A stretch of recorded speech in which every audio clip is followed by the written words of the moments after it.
Hello all, welcome to రంగులలికలు. Scrunchies ఎలా అల్లాలో అనేది నేర్చుకుందాం ఇప్పుడు. దానికి రబ్బర్ బ్యాండ్ కానీ లేదంటే ఎలాస్టిక్ కానీ తీసుకొని, మనకి ఎలాస్టిక్ కూడా మనకు కావాల్సిన సైజ్, అంటే మనకి ఎంత పెద్దగా కావాలి స్క్రంచీ అనేది చూసుకొని ఆ సైజ్ని బట్టి కట్ చేసుకొని స్టిచ్ చేసుకోవచ్చు.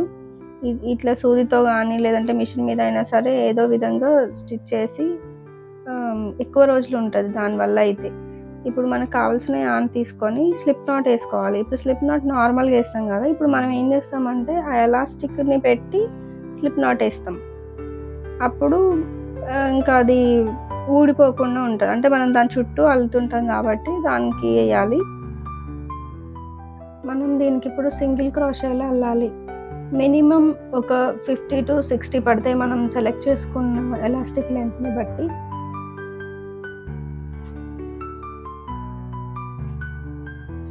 మొత్తం అల్లుకుంటూ చివరి దాకా వద్దాం.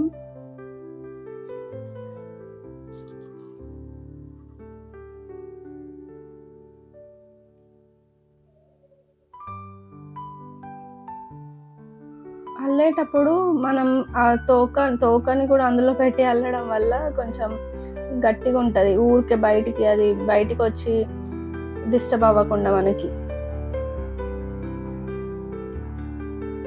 ఒక 20 వరకు అల్లేసా, ఇంకా మిగతావి కూడా అల్లితే ఆ ఎలాస్టిక్ అనేది మనకి కవర్ కావాలి.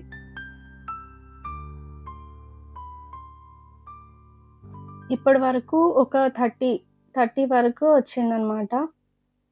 ఈ ఎలాస్టిక్ అంతా కవర్ కావడానికి 30 పట్టింది. ఇక్కడే మనకి మ్యాజిక్.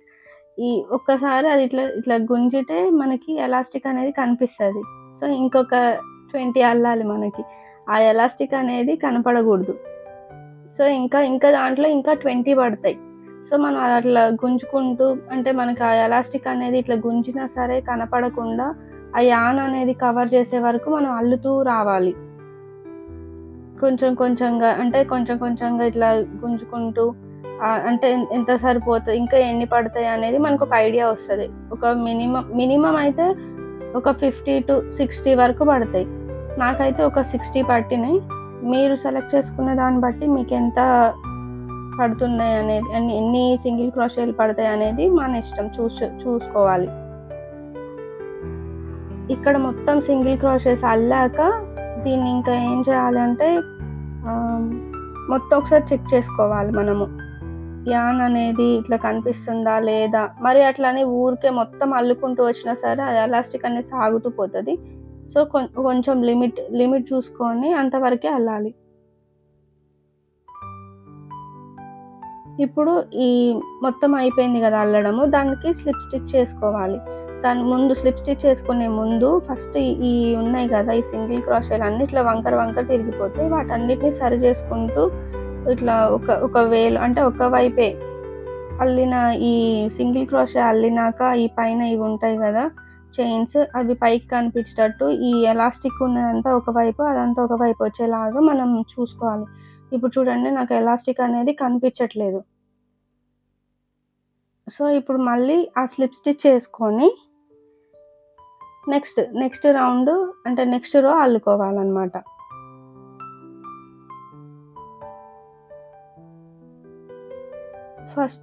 ఫస్ట్ వేసుకున్న స్లిప్ నాట్ దగ్గర ఉన్న చైన్కి మనం తీసుకొని యాన్ అందులో పెట్టి స్లిప్ స్టిచ్ చేస్తాం.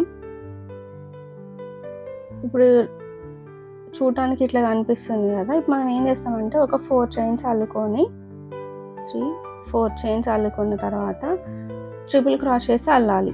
ఈచ్ స్టిచ్లో ట్రిపుల్ క్రాషే అల్లాలన్నమాట. ట్రిపుల్ క్రాషే ఎలా అల్లాలి అనేది తెలియకపోతే ప్రీవియస్ వీడియోస్లో ఒకసారి చూడండి.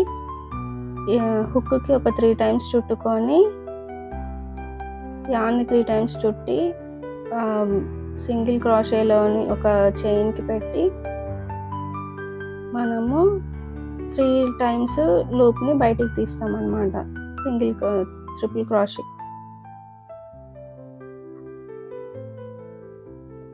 సో ఇట్లా అన్ని చైన్స్కి మనము అన్ని సింగిల్ క్రోషేలకి ఈ ట్రిపుల్ క్రోషేని అల్లుకుంటూ వచ్చాక అవి ఏమైద్దంటే ఇట్లా చూడటానికి వంకర వంకరగా వస్తాయి. అప్పుడే చూడడానికి బాగుంటుంది మన స్క్రంచీ అనేది. ఇట్లా రఫుల్ అంటే రఫుల్ స్టిచ్ అంటారు. ఇట్లా బాగా కనిపిస్తుంది.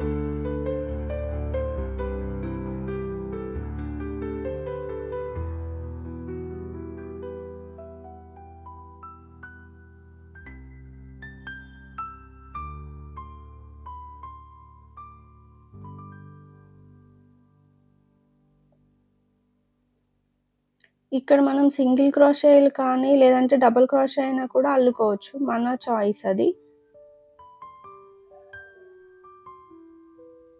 నేను వెల్వెట్ యాన్ తీసుకున్నా. వెల్వెట్ యాన్‌తోనే అల్లాలని ఏం లేదు. మీకు నచ్చిన యాన్ యూజ్ చేసి అల్లుకోవచ్చు.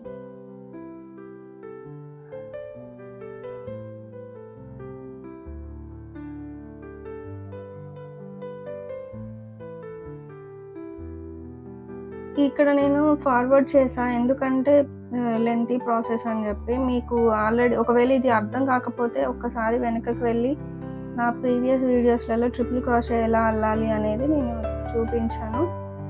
అది అక్కడ నేర్చుకొని నెక్స్ట్ ఇది ట్రై చేయండి. ఈజీ అవుతుంది. అన్ని సింగిల్ క్రోషేలలో ఈ ట్రిపుల్ క్రోషేని అల్లుకున్న తర్వాత ఇవి చూడటానికి ఎట్లా ఉంటుందంటే దగ్గరికి ఇట్లా రఫుల్గా వచ్చి బాగుంటుంది, బ్యూటిఫుల్గా అనిపిస్తుంది. ఇప్పుడు ఇట్లా ఉంది కదా, అది లాస్ట్కి ఒక 2 మిగిలినాయి. ఆ రెండింటిని కూడా అల్లుకున్న తర్వాత స్లిప్ స్టిచ్ చేసుకోవాలి.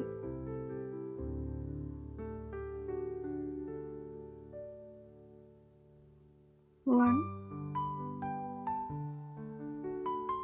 2,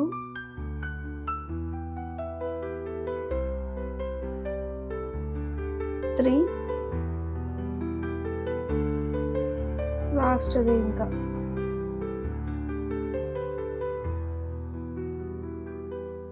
ఇప్పుడు దానికి మనము ఈ ఫస్ట్ వేసిన ట్రిపుల్ క్రోషే ఉంది కదా, ఆ ట్రిపుల్ క్రోషేకి ఫస్ట్లో ఉన్న ఈ చైన్లోకి మనము స్లిప్ స్టిచ్ చేసుకోవాలి.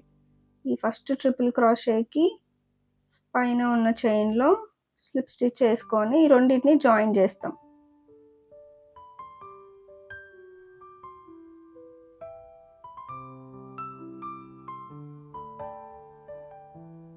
జాయిన్ చేసుకున్నాక మళ్ళీ ఇంకొక చైన్ లాగా ఇట్లా ఫామ్ చేసి మనకి ఎంత లెంత్ కావాలి అనేది చూసుకొని కట్ చేసుకోవాలి. యాన్ కట్ చేసుకున్న తర్వాత ఇప్పుడు ఆ చైన్లో నుంచి మొత్తం యాన్ బయటకు తీసేసి గట్టిగా గుంజితే అది లాక్ అయిపోతుంది. అంటే ముడి పడేటట్టే. ఈ కిందది అక్కడ పైన దగ్గరకు అక్కడ చివర ఒక్కసారి వస్తుంది. ఇప్పుడు దాన్ని మనం ఏం చేస్తామంటే ఈ లోపలికి కుట్టుకుంటాం, అంటే లోపలికి అల్లుకుంటాం. అంటే ఏదో విధంగా దాన్ని సెక్యూర్గా పెట్టుకోవడం అనమాట. అంటే ఊడిపోకుండా ఏదో విధంగా ఊడిపోకుండా, అంటే అటు గుంజిన ఊడిపోకుండా అటు ఇటు చేసుకొని దాన్ని కింది దాకా తీసుకొచ్చా నేను. ఇప్పుడు ఆ చివర అటు ఉన్న యాన్ తోకకి దీన్ని కలిపి నేను మూడేస్తా.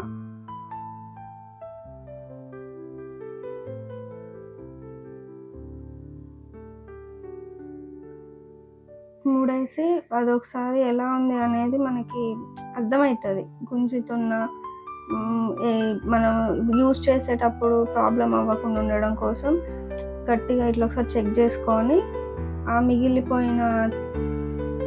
మిగిలిపోయిన వాటిని కూడా మళ్ళీ ఒకసారి అటు ఇటుగా ఒకసారి చైన్ని లాక్ చేసేసి మూడేసి ఇంకా ఆ తోకని కట్ చేస్తాం.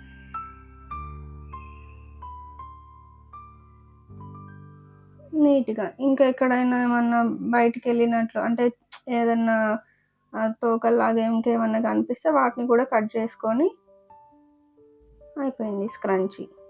ఇంకా మనకి ఎన్ని రఫల్స్ కావాలన్నా చేసుకోవచ్చు. నాకైతే ఇంతవరకు నచ్చింది. Thank you for watching.